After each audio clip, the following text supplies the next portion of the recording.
Greetings, you stargazing necromaniacs. This is Until the Last Gasp Extreme Metal Podcast. For those of you new to the podcast, I'm Fraser. To get in contact with me or leave any feedback or reviews, please visit my pages on Facebook, YouTube or Rumble. This podcast is also available on those platforms as well as Buzzsprout and Spotify, which has an accompanying playlist of every song that I cover on the show under the name Until the Last Gasp Extreme Metal Playlist. Links will be in the description, and this podcast is brought to you by P-Noise Productions. If you need any audio production or any work on your own podcast, contact P-Noise, spelled P-N-O-I-Z-E, productions@gmail.com. Also, just a reminder, pre-order is available on the Bandcamp for the re-release of Apsû by Australians Invocation, with the unreleased bonus tracks that feature members of Nun, Portal, Vomidor, and Crypt, so check that one out for me. And a preview track of Rebirth of Chaos is on there too if you haven't heard them before, just to see if it's up your alley. And don't wait too long on those because this is a limited release and they will sell out. But this week I will be talking about another legendary Australian death metal band. I'll be talking about the discography of Abramelin, so let's get into it. Abramelin were originally formed under the name Acheron in Melbourne in 1988. They were one of the earliest death metal bands in the Melbourne scene and quite possibly even the entire Australian scene. They were started by Dave Abbott on guitars, Derek Ackery on bass guitar, Jason Black on guitars, Michael Colton on drums, and Simon Dower on vocals. Shortly after their formation, Jason Black would leave the band and be replaced by Tim Eldridge, and with the new guitarist they would record a demo track called Eternal Suffering, and before too long Colton and Ackery would also leave the band and be replaced by Jason Dutton and Justin Werns. Still under the same name Acheron, they would release a 3-track EP called Deprived of Afterlife, and it was released in 1991 on the French-based label Corpse Grinder Records. After the release of the EP, the band was almost plagued by lineup changes in the next couple of years, as Jason Dutton would be replaced by Craig Bailey, and in 1992 Dave Abbott would also leave. He was temporarily replaced by Jason Kells from Disembowelment, who would be then replaced by Mark Schuliger, and Craig Bailey left in 1993 and was replaced by Ewan Herriot. They would also find out around this time that an American band was also using the same name Acheron, and so there was a name change needed on the cards. They would take their name from the Book of Abramelin, which was about an alchemist mage. The revolving door of lineup changes would not be done yet either, as they had the release of their first EP under the name Abramelin, titled Transgression of Acheron. Bass player Mark Schuliger would leave the band as well. The release of their debut self-titled album would come with its fair share of controversy. Like many other death metal contemporaries that they had around that time, the album was banned within Australia for its graphic lyrical content, detailing the events of pedophilic murderers and songs about necrophilia.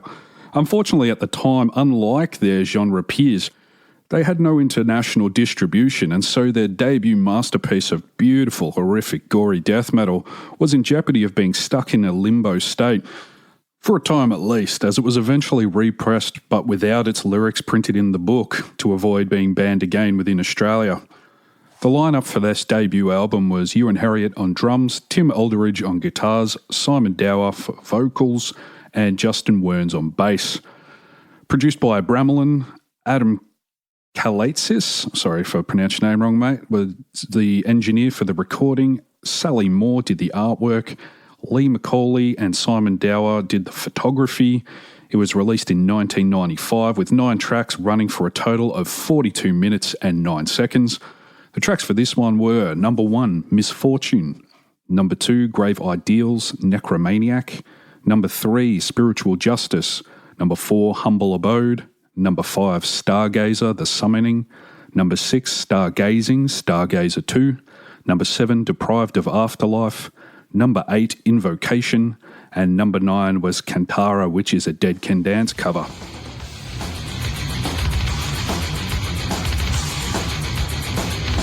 Rave Ideals, Necromaniac.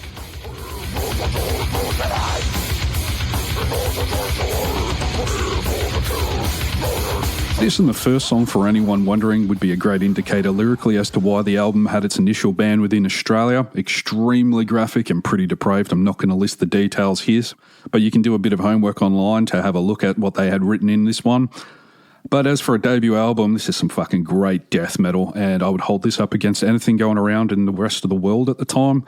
Vocals on this one for death metal are extremely diverse. You've got some brutal lows, high rasps, twisted and painful sounding wails and howls that blend flawlessly. The riffing on this one is also great, starting with a groove that sounds like a mix between Obituary and Cannibal Corpse, and it's into then some fast trempic death metal that comes like with a bit of a Belphegor-esque riff, and in less than a minute they're churning out some brilliant death metal on this one. Drumming too on this one is amazing, with some really great accenting patterns on the cymbals between the blasts that really complement those riffs extremely well. And the solo in the back end of this at around 2 minutes and 40 is a great balance of technique, melody and aggression that you really want to play over and over again. This is an absolute beast and a riff tour de force. Definitely have a look into this one.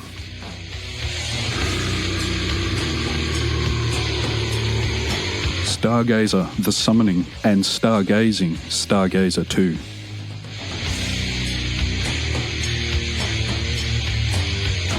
Start of Stargazer is an absolute lumbering behemoth of a riff with monstrous guttural vocals that is full of like a real doom-laden evil sound, and it has its atmospheres pierced with a few sporadic blasts to build up to this wild change that's just about to come in and smash your head off.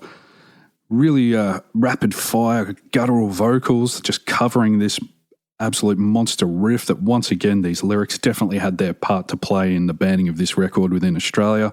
I think the shorter list would be of lyrics on the album that would get past censorship, but in any case, we get to the middle of this insanity, and it's one amazingly beautiful guitar piece in here that's acoustic and something that we haven't really heard in their sound before, if I'm getting my facts right here, which I'm pretty sure I am, but this just sits amongst some of the most fierce death metal that they're putting out, so it's got its own effects, quite shocking, but at the same time, it really works as a way to separate these two-part songs.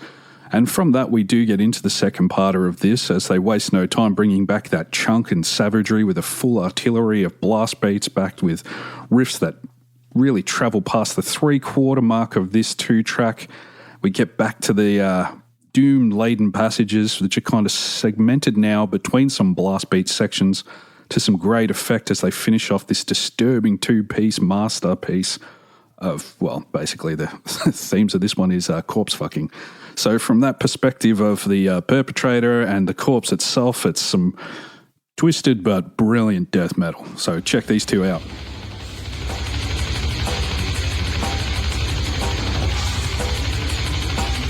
Deprived of Afterlife.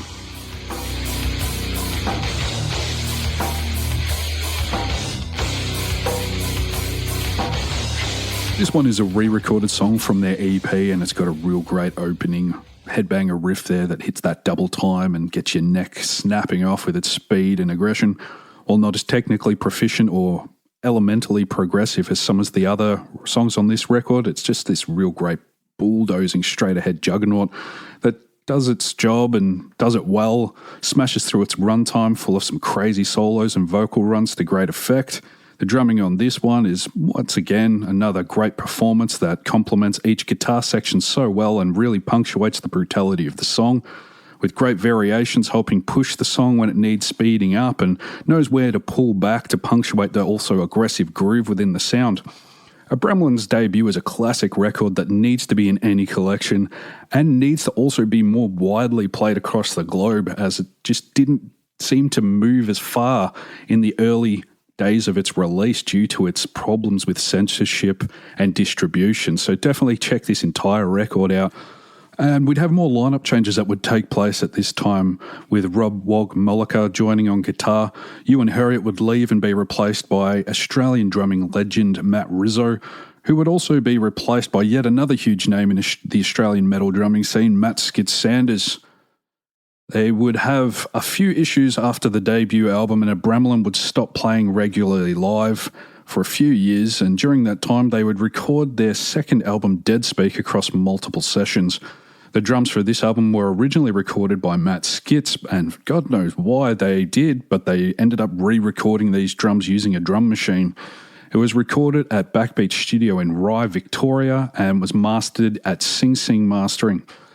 The lineup for this record was Simon Dower on vocals and Tim Eldridge did all the other instruments. They would assemble a live lineup to tour for this one, which was consisting of Matt Rizzo on drums, Grant Karijic on bass, and Matt Wilcock on guitar. Ross Cockle would do the mastering, and D.W. Norton was the producer and did engineering. Sally Ann Dower did the cover art, booklet, and art direction. It was released in the year 2000 with 7 tracks running for a total of 39 minutes and 54 seconds. The tracks on this one were number 1, Pleasures, number 2, Your Casualty, number 3, Waste, number 4, Bleeding Hearts, number 5, The Germ Factory, number 6, Flesh Furnace, and number 7, Plague.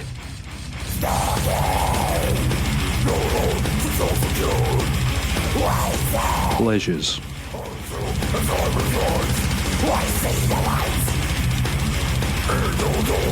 Right out the gate with this song, we're getting another awesome Abramelin song that we'd expect to hear from these guys. They got some great riffs and melodic runs and musical twists that are right at home within their sound, and they marry up perfectly with some guitar leads that themselves are extremely well constructed and feel purposeful within the songs. Vocally, Dower hasn't missed a step on this one either. He's sounding as gutturally heavy and ferocious as ever. His effortless mix of growls and rasps are really highlighted on this record. But unfortunately, with the production on this record, its overall teeth would be more like a pair of Halloween novelty plastic vampire fangs than actual carnassial teeth. The programmed drums were not the best choice, and they do have that real typewriter sample tone. Also, the low levels of bass are taken away from the overall brutality of the sound. Anytime the guitars hit, the bass guitar just seems to fade off into the distance. Luckily, this song has been re-recorded for the 2020 album Never Enough Snuff, and with full production and drums added by Dave Haley, it really shows how much more this song was on paper than its actual recording at this time at least. And it's a really good song made to sound even better with that new re-recording.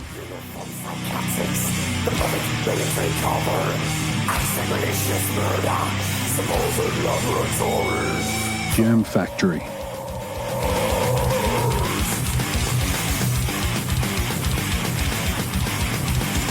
Listening to this song, and once again, it's really hard to get past that ill-advised drum sound that was pretty horrible, especially on this one with the toms being so heavily used at the start. It's quite jarring how bad the samples are and why they chose to use these over an actual drummer. I'm not too sure of, as it's really dated the recording badly, and musically listening to this song, you get a real Modern Carcass vibe, which is pretty great, and anyone that's familiar with the Surgical Steel album would have a fair idea of what I'm talking about.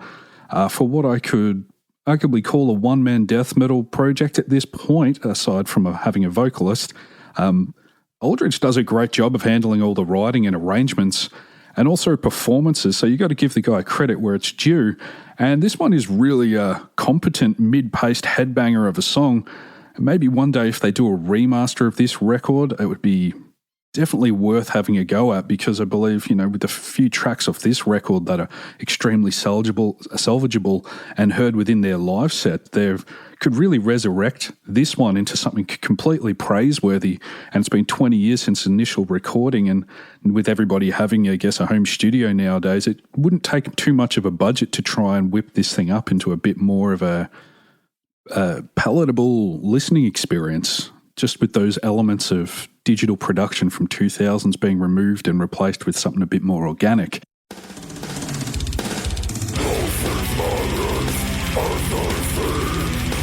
Flesh Furnace.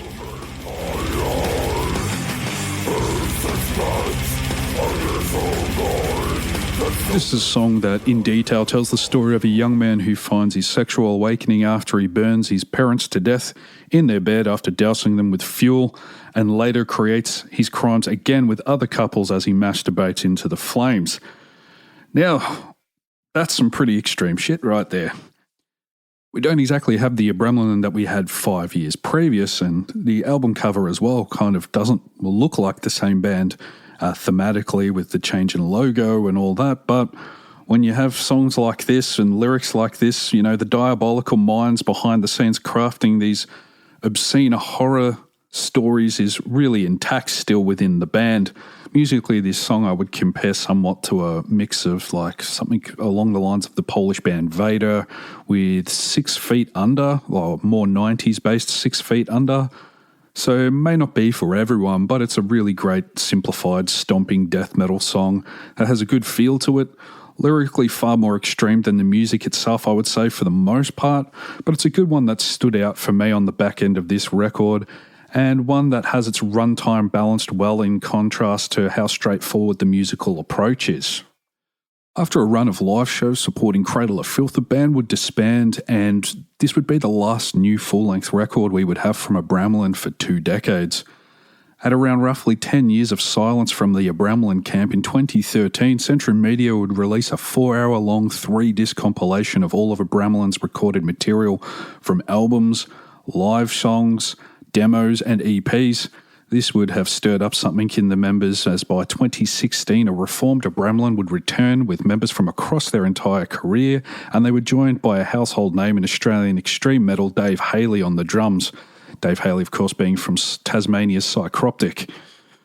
They would, within the next 4 years, play some shows, and unfortunately for the band, would release their return record at the start of the coronavirus pandemic. This album was titled Never Enough Snuff, and this record was a return to the glory of a band that has fought so hard at every turn in their career to overcome misfortune and setbacks.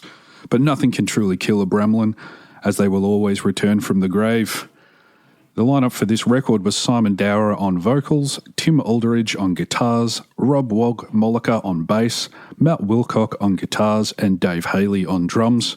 It was released on May 15th, 2020 with 10 songs at a total runtime of 50 minutes and 5 seconds. The songs on this one were number 1, Never Enough Snuff, number 2, Knife Play, number 3, Full Gore Whore, number 4, Moondogs, number 5, The Peeler, number 6, Horizontal, number 7, Play With Your Prey, number 8, Sparagmos, number 9, The Headfuck, or A Headfuck, sorry, and number 10, Pleasures, re-recorded for 2019.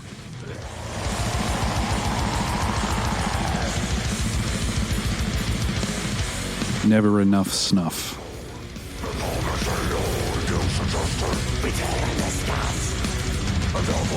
20 long years between drinks, and my God, was it worth the wait. Lyrically, still riding way past that line of socially acceptable content, just as well as ever, describing the downward spiral of depravity from kink to shit fetish to full-on snuff. Musically, this is still the same old Abramelin, but you get that feeling of a full band effort again, as this one just gives that massive breath of life into the recording that the last album just seemed to lack. Magnificent trading of solos that I'm assuming is both Aldridge and Wilcock going back and forth to great effect on this song. Dave Haley's addition on the drumming is just perfect, and playing so incredibly airtight between this and the insane chops of Matt Wilcock. They can't have added a better duo for blinding speed and aggression to this lineup. The return of Rob Wog on bass is also solid as a rock, and you can't help but gush a bit for the return of one of Melbourne's most beloved death metal bands, and a big fuck yeah for the title track and an opener that does not disappoint. Welcome back, guys.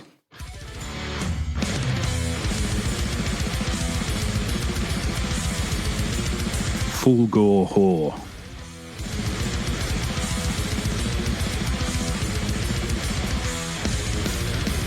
What an opening riff on this one. This song is a bloodthirsty throat ripper, a relentless song that takes no back steps and is one all about speed until its chorus at least, which is over pretty quick.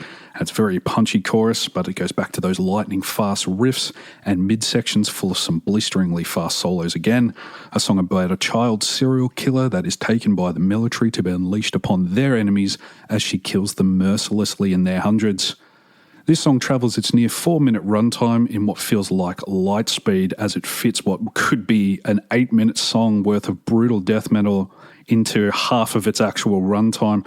This is no nostalgia trip or weekend warriors dusting off their gear to tiredly run through the oldies. Abramelin came back from the grave to show no mercy, and no mercy was shown on this one. What a great song.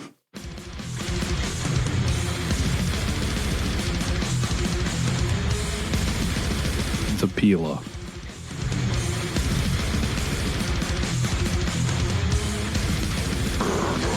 This is possibly my favourite track off this record, and one that has a beginning riff that reminds me of something from the twisted mind of Trey Azagoth of Morbid Angel. This song could easily stand up to anything in their back catalogue as well, as it's got crushing riffs that are driven with some truly possessed vocals and a drum performance that brings back the sound of those accented drum and riff combos from the first record that you just can't help but love. This has to be one of the best written songs off the record, and that's not to say that any of the others are just cruising in any way, but the menace of this one just smacks you across the face, and when you consider all the songs before and after it, that's damn impressive. Lyrically, probably not the most disturbed they get, but when you're talking about a song where a man is skinning people alive to wear their discarded flesh, it's hardly a fucking tame song either. These three songs that I've mentioned are just a great taste of this record, but do yourself a favour and spin this one all the way through. 20 years and they've not lost a beat. And with Abramelin also posting photos only recently in the studio again, we may just see some more material around the corner from these guys soon. But that's all we have for them right now. Thanks for joining me as we look back on another true blue Aussie metal legend. That's Abramelin. This week I've been listening to Proscriptor Mcgovern's Apsû, and for those of you not aware, Proscriptor was the main face of the occult US extreme metal band Apsû. This is from what I would assume is the new incarnation of the band, where he is firmly holding court and has a tight hold of the reins. They are from Dallas, Texas, and created in 2020. The lineup for their first self-titled record is Proscriptor Mcgovern on drums and vocals, Azazu on bass and additional vocals, Vergriaz on guitars, and Vorskath on keyboards. I hope I pronounced those well. There's a lot of other running vowels and things there, so do apologise if I've mispronounced those. This album has a well-balanced amount of polish to its productions, and any new listeners looking for a frame of reference on first listen, I would draw the comparison to the sound of Vector's Terminal Redux. Musically, I'd say it's got a considerable amount in common with that album as well, but it would be more like saying Vector by the way of Emperor in its overall feel and sound. There is that extreme black metal influence in there. But for those of you who have followed Proscriptor Mcgovern's career before, what you're really getting here is just a new Apsû record, as if that wasn't already obvious by the band's name. Their sound is a controlled chaos of sorts, with black metal in spirit and death metal in execution. It's got a really wild ride of chaotic riffing and blast beats for this one. This is truly one interesting beast of a record, with some of the more jangly and almost otherworldly riffs that somehow fit together at breakneck speeds, with the overall feel of this record one of mad science or magical invocation. And the song titles on this one are completely lost on me, but I'm guessing that's kind of the point, as they appear to be referring to possibly passages or elements from the Necronomicon, and barked at near completely audible tones, which actually does nothing to help me get any closer to understanding the themes at play here. I really commend the songwriting on this one, as it's got some pretty complex elements and changes here. This is no run-of-the-mill record, and for fans of Proscriptor's musical output, this new record is an even more chaotic next chapter, rather than a new direction, I guess you would say. Apsû might be gone, but the spirit is very much alive. I would definitely recommend this record, and definitely recommend you listen to the entire thing. But for my favourite songs off this one, and there's some truly weird song titles on here, I'm going to go with Aumenta Accelerado, as in including Hyprophantasmal Expounded. I have no idea what that means. That's one song title there. Jupiter in Capricornus, and Tantrums of Azagku. Next week, I'll be joined by former Monolith Sticksman Adam Anderson as we both run through our top 10 releases for 2021. That is all kinds of releases as well. We're going to be having potentially EPs, demos, not just full-length albums, and they will all be for extreme metal, of course, judging by the title of the podcast. I would hope you would assume that anyway. We'll also go into a few mentions of albums that didn't quite make it into our top 10, but we definitely feel we have to mention them, just as having them bounce on and off of our list over recent weeks has probably been keeping us up at night more than it rightfully should. So we definitely got to give these guys at least a bit of a credit for writing some really killer shit that help us get through another crazy year in 2021. Also, just want to quickly apologise that this episode is a bit shorter than what I would usually have, and my review of Proscriptor Mcgovern's Apsû wasn't as in detail as some of the other ones that I might have done. Just a bit time poor this week with trying to compile my list, organise releases, and just run tests for video recording. So I do apologise for that, and I will endeavour to make episodes in future still around that half an hour or more mark, but I'm sure between me and Adam next week we'll definitely be running over time, just due to the effect that we're talking about 20 metal releases plus a few honourable mentions. So until then, as always, stay safe, play it loud, and support metal until the last gasp. Cheers, guys. Have a great week.